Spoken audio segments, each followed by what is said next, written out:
Hello foodies, मी Snehal Big Bite biryani kitchen मधून. आज आपण खूप महत्वाच्या टॉपिकवर बोलणार आहे. ते म्हणजे मी जे क्लाउड किचन ट्रेनिंग घेते त्याच्याबद्दल. हा जो आमचा कोर्स आहे याबद्दल खूप लोकांना गैरसमज झालेला आहे की हा कुकिंग क्लास आहे. तर हा कुकिंग क्लास नाहीये, हा आहे एक बिझनेस कोर्स.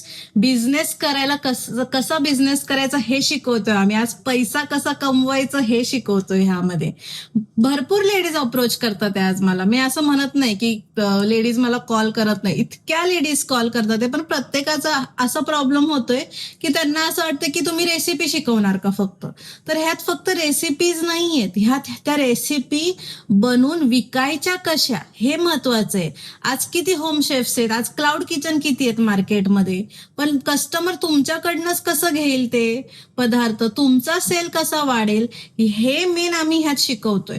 आता क्लाउड किचन चालू करायचं म्हणजे फक्त जेवण बनवता आलं म्हणजे झालं का?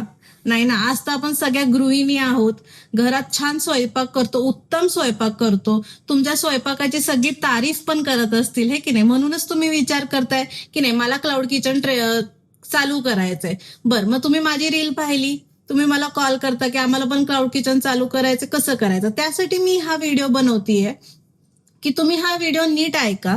ह्याच्यामध्ये आम्ही काय काय शिकवणार आहे आणि ह्याचं ड्युरेशन काय आहे ते समजून घ्या. आता क्लाउड किचन ट्रेनिंगसाठी मेन लागतो क्लाउड किचनचा सेटअप. तुम्ही भांडी कसली वापरली पाहिजे, तुमचा सेटअप कसा पाहिजे, तुम्ही आहे त्या घरातल्या सेटअप मधनं तुमचं क्लाउड किचन कसं रन करू शकता. बरं, आता आपण रेसिपी शिकतो, पण ह्या रेसिपीज अशाच नाहीयेत. ह्या स्टँडर्डाइज रेसिपी आहेत. स्टँडर्डाइज म्हणजे काय, की अगदी तुम्हाला अर्धा किलोची ऑर्डर येऊ दे किंवा 10-50 किलोची ऑर्डर येऊ दे, तुमची रेसिपी चेंज होत नाही. तीच रेसिपी तुम्ही स्केल करता. ही फॉर्म्युलानुसार रेसिपी शिकवली जाते तुम्हाला. त्याच्यामुळे तुमचं कन्फ्युजन होत नाही. बरं, आता रेसिपी कशी करायची ते शिकला, पण मोजमाप कसं करणार ते पण शिकणं महत्वाचं आहे ना.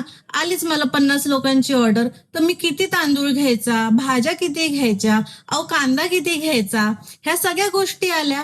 मग ह्या सगळ्या गोष्टी आम्ही स्टेप बाय स्टेप तुम्हाला शिकवतोय ह्यामध्ये, डिटेलमध्ये, अगदी ग्राम्समध्ये, वजना सकट आम्ही तुम्हाला हे शिकवतोय ह्यामध्ये. मग आता एका माणसाची ऑर्डर येऊ दे का 100 लोकांची ऑर्डर येऊ दे, तुम्हाला माहित पाहिजे की तुम्हाला मटेरियल किती लागणार आहे. आता हा पार्ट झाला.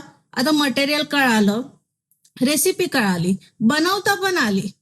बट ठीक आहे, आता ती विकायची कशी हे महत्वाचं ना. की एका माणसाला विकलं म्हणजे झालं का, आपल्याला 100 लोकांपर्यंत पोहोचायचंय, 1000 लोकांपर्यंत पोहोचायचंय, मी म्हणते करोडो लोकांपर्यंत पोहोचायचंय आज, हे की नाही. मग त्याची मार्केटिंग कशी करायची ते महत्वाचं. मग त्या मार्केटिंगसाठी आपल्याला काय करायचं,